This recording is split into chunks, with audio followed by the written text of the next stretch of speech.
Hello friends, welcome to the lecture of class 10th carbon and it's compounds. इस chapter में जाने से पहले हम कुछ कंसेप्ट्स रिवाइज करेंगे। पहला कंसेप्ट है electronic configuration.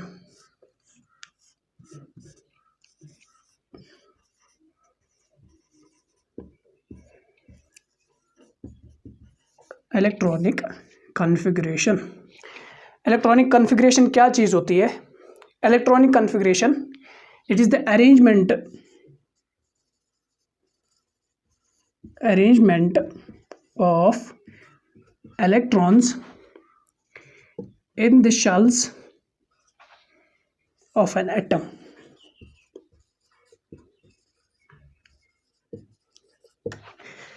Arrangement of electrons in the shells of an atom, ये होती है इलेक्ट्रॉनिक कॉन्फ़िगरेशन।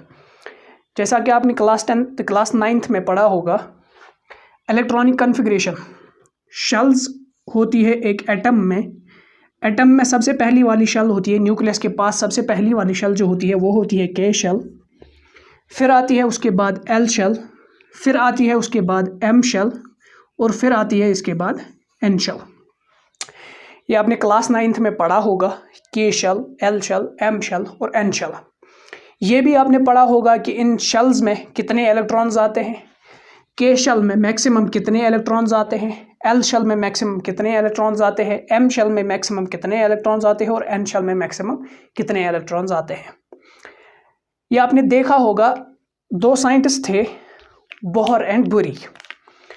उन्होंने एक स्कीम दी, बोहर बुरी स्कीम, जिसका पहला पोस्टुलेट था कि किस शेल में कितने इलेक्ट्रॉन्स मैक्सिमम एकोमोडेट हो जाएंगे।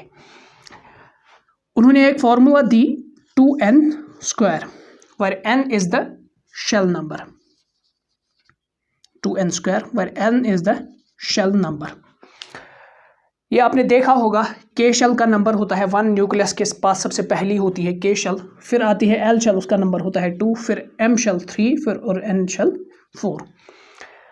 अब इस फॉर्मूला के हिसाब से अगर हम देखें कि के शेल में कितने इलेक्ट्रॉन्स आएंगे, के शेल में आएंगे 2 × n इसका शेल नंबर इसका 1 है, 2 × 1² = 2। तो ये हो गए के शेल में सबसे ज़्यादा इलेक्ट्रॉन्स कितने मैक्सिमम एकोमोडेट हो जाएंगे, वो है के शेल में 2। एल शेल में कितने एकोमोडेट हो जाएंगे, 2 × शेल नंबर का स्क्वायर, इसका शेल नंबर 2 है, 2 का स्क्वायर = 4, 2 × 4 = 8। अब एम शेल में देखें, एम शेल में आएंगे 2 × शेल नंबर का स्क्वायर, शेल नंबर है 3, 3 का स्क्वायर हुआ 9 और मैक्सिमम इलेक्ट्रॉन्स इसमें एकोमोडेट हो सकते हैं 18। अब है एन शेल में शेल नंबर का स्क्वायर है 4 × 4 = 16, तो मैक्सिमम इलेक्ट्रॉन्स एन शेल में आएंगे 32। ये हमने 9th में पढ़ा होगा। फिर आती है इसके बाद ऑक्टेट थ्योरी। ऑक्टेट थ्योरी क्या कहती है? ऑक्टेट थ्योरी क्या कहती है? ऑक्टेट थ्योरी कहती है कि लास्ट शेल में, किसी भी एटम के लास्ट शेल में 8 इलेक्ट्रॉन्स होने चाहिए जो कि स्टेबल होते हैं। Maximum 8 electrons in the outer most shell. ये ऑक्टेट थ्योरी कौन से एलिमेंट्स फॉलो करते हैं? जैसा कि आप सब जानते ही होंगे, पीरियोडिक टेबल में सबसे ज़्यादा स्टेबल होते हैं लास्ट वाला जो ग्रुप है उसे हम कहते हैं नोबल गैसेस होते हैं सबसे ज़्यादा स्टेबल, क्योंकि नोबल गैसेस में लास्ट शेल ऑक्टेट थ्योरी को फॉलो करती है, ऑक्टेट रूल को फॉलो करती है लास्ट शेल नोबल गैसेस की, और लास्ट शेल में मैक्सिमम 8 इलेक्ट्रॉन्स होते हैं उनको। इसकी एक एक्सेप्शन है, जैसा कि आप जानते ही होंगे, हीलियम की लास्ट शेल और पहली शेल इसकी एक ही शेल होती है, के शेल, जिसमें 2 इलेक्ट्रॉन्स कंप्लीटली फिल्ड होते हैं और इसे हम कहते हैं डुप्लेट कंप्लीट होना। हीलियम का डुप्लेट कंप्लीट है इसलिए ये स्टेबल है, और बाकी नोबल गैसेस का ऑक्टेट कंप्लीट है इसलिए वो स्टेबल है। इसके बाद हम देखेंगे इलेक्ट्रॉनिक कॉन्फ़िगरेशन के बाद हम देखेंगे वैलेंस शेल। वैलेंस शेल,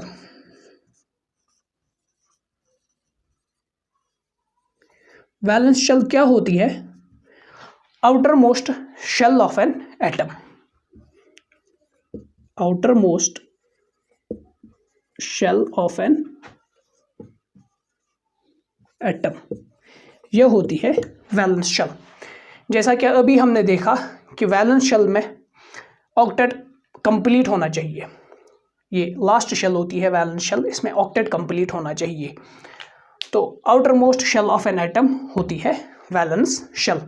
अब इसके बाद एक और कंसेप्ट आता है, वो होते हैं वैलेंस इलेक्ट्रॉन्स। वैलेंस इलेक्ट्रॉन्स मैं मान के चलता हूँ कि आपने 9th में पढ़ा होगा, थोड़ा सा हम रिवाइज करेंगे यहाँ पे, तो फिर हम आएंगे अपने टॉपिक पे। वैलेंस इलेक्ट्रॉन्स क्या होते हैं? Electrons present in the valence shell of an atom. Valence shell of an atom. Valence shell हमने ऊपर ही देखी, वैलेंस शेल होती है outer most shell of an atom, और वैलेंस इलेक्ट्रॉन्स होते हैं उस शेल में, आउटर मोस्ट शेल में कितने इलेक्ट्रॉन्स होंगे उन्हें हम कहते हैं वैलेंस इलेक्ट्रॉन्स। अब इसकी अगर हम यहाँ पे एग्जाम्पल लेंगे हम नाइट्रोजन की। नाइट्रोजन का एटॉमिक नंबर है 7 और इसकी कॉन्फ़िगरेशन होगी K2L5। यह है नाइट्रोजन की इलेक्ट्रॉनिक कॉन्फ़िगरेशन। के शेल तो न्यूक्लियस के पास होगी, न्यूक्लियस के शेल के बाद आती है एल शेल, और इसकी वैलेंस शेल जो आउटर मोस्ट शेल हमने यहाँ पे देखी वो है एल शेल। तो इसकी वैलेंस शेल हुई एल शेल। वैलेंस शेल हुई एल शेल। और इस एल शेल में कितने इलेक्ट्रॉन्स प्रेजेंट है? इस एल शेल में, लास्ट शेल में, आउटर मोस्ट शेल में 5 इलेक्ट्रॉन्स प्रेजेंट हैं। तो ये हुए वैलेंस इलेक्ट्रॉन्स। अब इसके बाद आता है वैलेंस इलेक्ट्रॉन्स के बाद आता है एक और टर्म आती है वैलेंसी। ये सबसे ज़्यादा इंपॉर्टेंट टर्म है इनमें से, वैलेंसी। वैलेंसी क्या होती है? वैलेंसी मीन्स combining capacity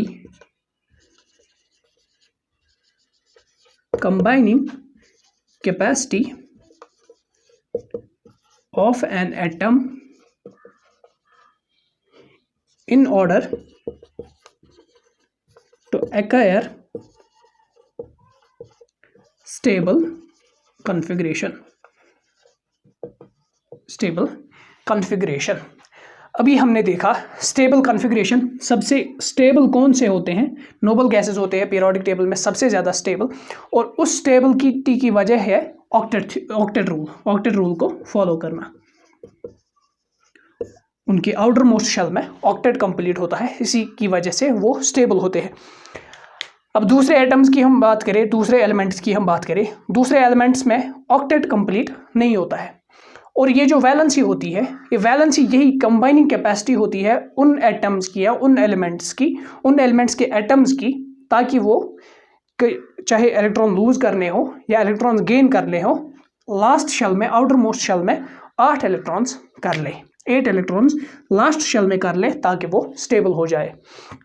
यहाँ पे हम एक एग्जांपल लेंगे कि वैलेंसी क्या होती है। सपोज हम लेंगे यहाँ पे नाइट्रोजन ही लेंगे फिर से।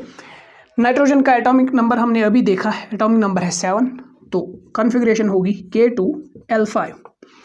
इसकी आउटर मोस्ट शेल है एल शेल में होने चाहिए, आउटर मोस्ट शेल में होने चाहिए 8 इलेक्ट्रॉन्स। अब अगर के शेल होती तो डुप्लेट कंप्लीट होना चाहिए थे, 2 इलेक्ट्रॉन्स होने चाहिए, तो 2 तो है इसमें। इसकी आउटर मोस्ट शेल है एल शेल में होने चाहिए मैक्सिमम 8 इलेक्ट्रॉन्स, पर इसके पास हैं सिर्फ 5 इलेक्ट्रॉन्स। तो ये क्या करता है, एन क्या करता है, एन को चाहिए और 3 इलेक्ट्रॉन्स ताकि वो 8 बनाए, और लास्ट शेल में 8 इलेक्ट्रॉन्स बनाए। एल शेल को 3 इलेक्ट्रॉन्स चाहिए ताकि लास्ट शेल में इसके 8 इलेक्ट्रॉन्स हो जाए। अब ये कैसे करता है? ये 3 इलेक्ट्रॉन्स चाहे ये गेन करे, कैसे करता है या शेयर करता है, वो हम आगे देखेंगे। तो आते हैं हम अपने टॉपिक पे, जो कि है बॉन्डिंग इन कार्बन। ये हमने देखी, ये मैं मान के चलता हूँ कि आपने क्लास 9th में पढ़ा होगा, फिर भी मैंने थोड़ा सा रिवाइज़ किया यहाँ पे, क्योंकि ये हमें इस चैप्टर में आगे ज़रूरत पड़ने वाली है इन सब चीज़ों की। तो आते हैं हम अपने पहले वाले टॉपिक पे, जो कि है बॉन्डिंग इन कार्बन।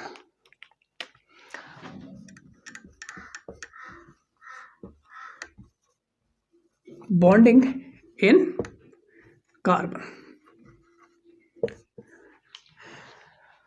कार्बन को अगर हम देखें, कार्बन इसका एटॉमिक नंबर है 6, एटॉमिक नंबर है 6 और इलेक्ट्रॉनिक कॉन्फ़िगरेशन है 2,4।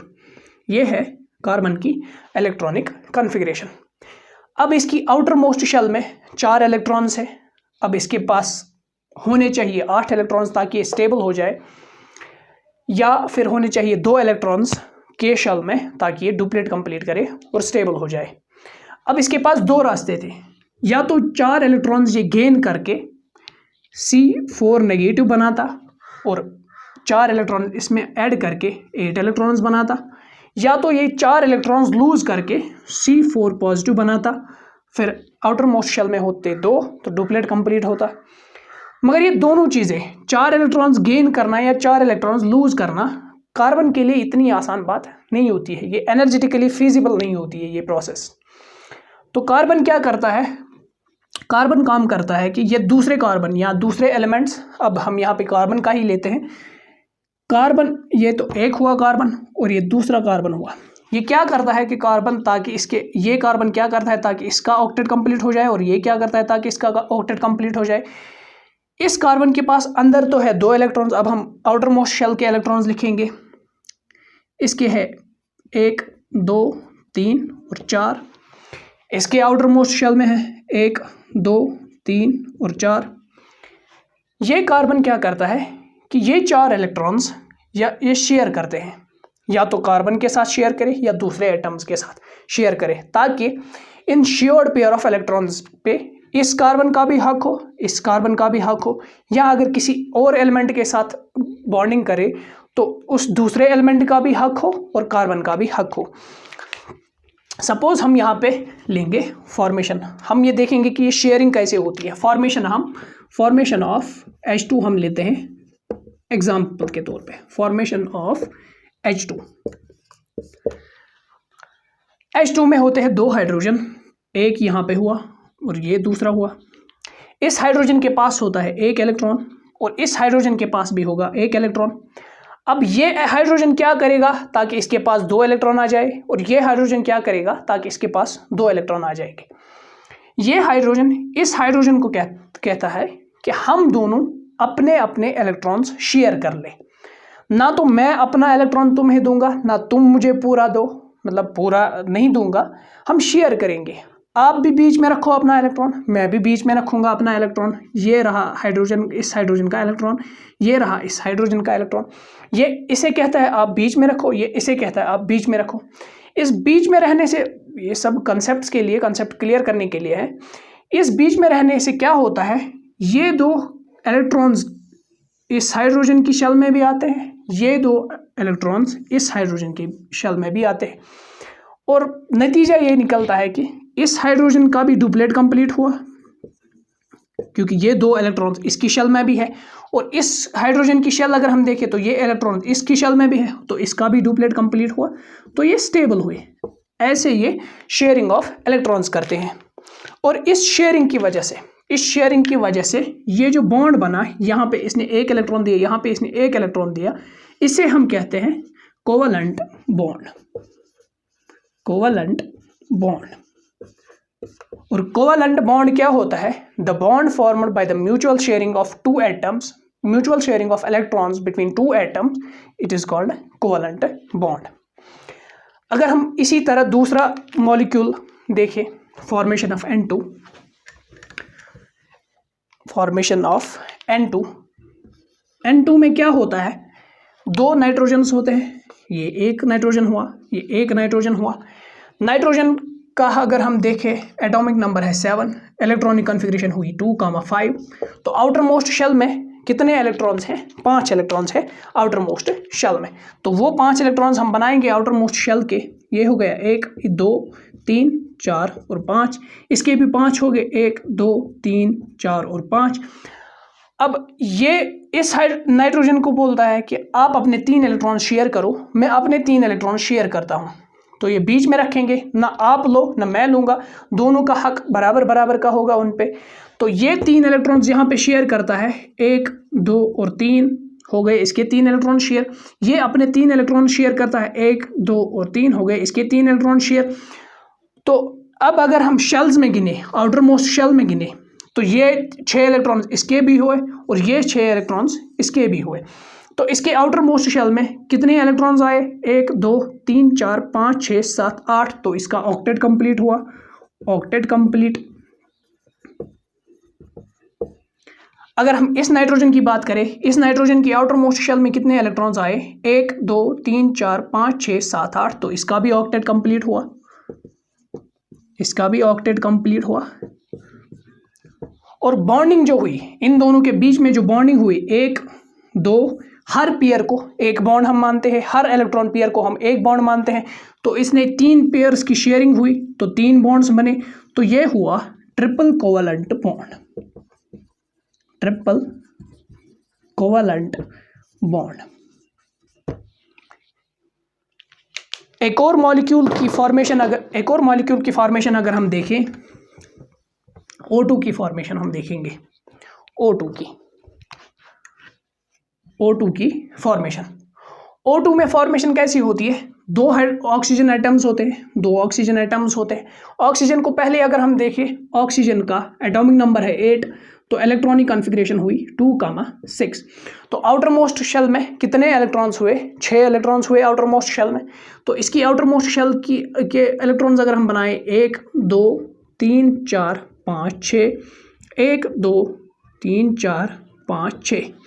तो आउटर मोस्ट शेल में 6 इलेक्ट्रॉन्स हैं, होने कितने चाहिए? और 8 होने चाहिए ताकि ऑक्टेट कंप्लीट हो जाए।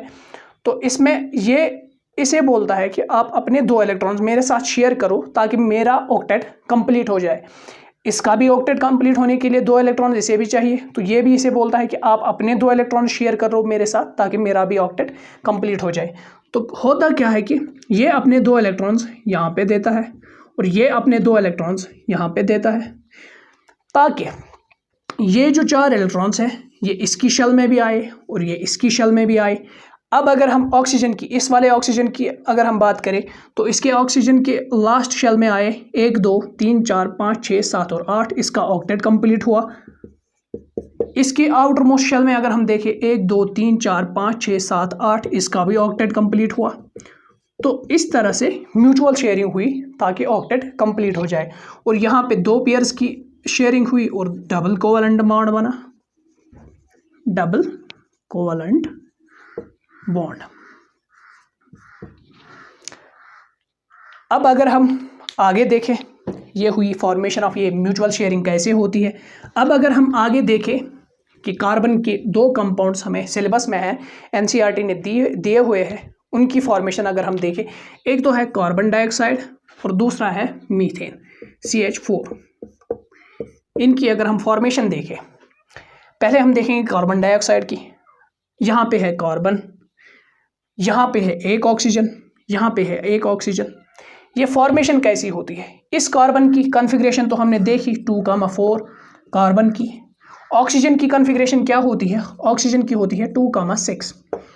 ऑक्सीजन को चाहिए 2 इलेक्ट्रॉन्स ताकि उसके आउटर मोस्ट शेल में 8 इलेक्ट्रॉन्स आ जाए। कार्बन को चाहिए 4 इलेक्ट्रॉन्स ताकि उसकी आउटर मोस्ट शेल में 8 इलेक्ट्रॉन्स आ जाए, ऑक्टेट कंप्लीट हो जाए। अगर हम ऑक्सीजन के इलेक्ट्रॉन्स बनाएं, ऑक्सीजन की आउटर मोस्ट शेल में 6 इलेक्ट्रॉन्स होते हैं, 1 2 3 4 5 और 6। इस ऑक्सीजन के आउटर मोस्ट शेल में भी 6 होंगे, 1 2 3 4 5 और 6। मगर कार्बन की अगर हम देखें, कार्बन की आउटर मोस्ट शेल में 4 इलेक्ट्रॉन्स होते हैं, 1 2 3 और 4। इसे चाहिए एक और 4 ताकि इसका ऑक्टेट कंप्लीट हो जाए, लेकिन इसे चाहिए 2 और इसे चाहिए 2।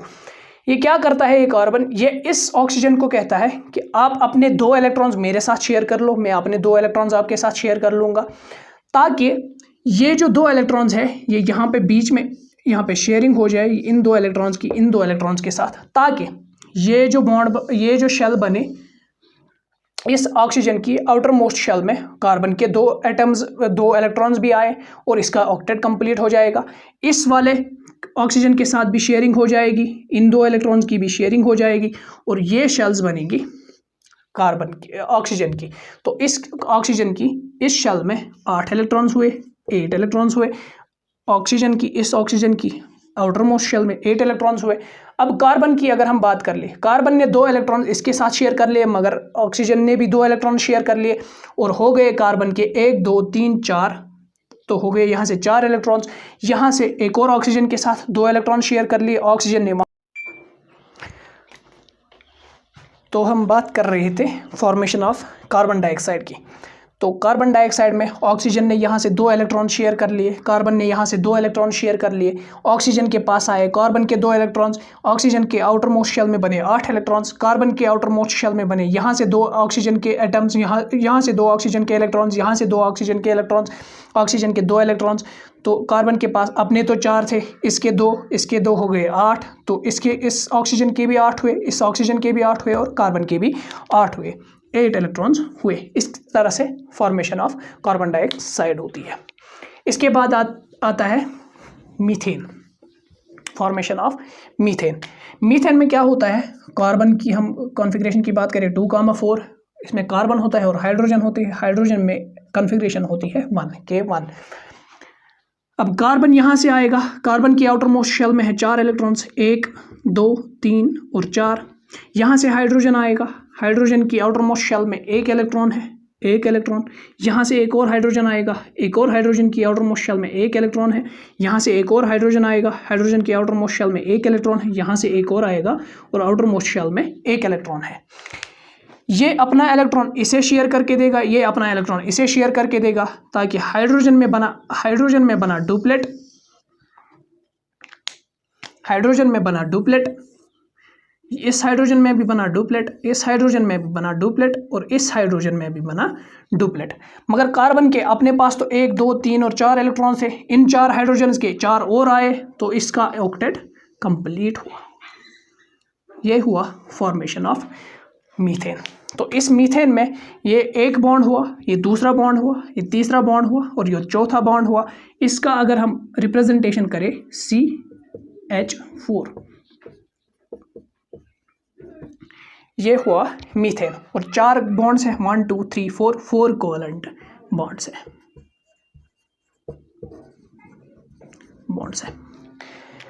अब अगर हम इन कार्बन के कंपाउंड्स की बात करें, तो कार्बन के कंपाउंड्स की 2 प्रॉपर्टीज़ हमने एनालाइज करी, 2 प्रॉपर्टीज़ हमने एनालाइज की इसमें। एक तो इनका होता है लो मेल्टिंग पॉइंट और दूसरा होता है लो बॉइलिंग पॉइंट।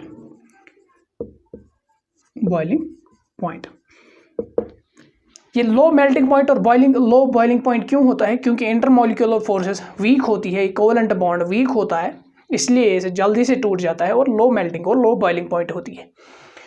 दूसरी प्रॉपर्टी इनकी जो सबसे खास है, ये है कि जनरली, एक्सेप्शन हो सकती है, generally compounds of carbon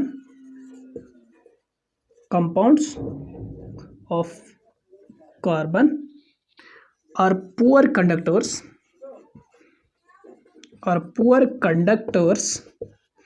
of electricity.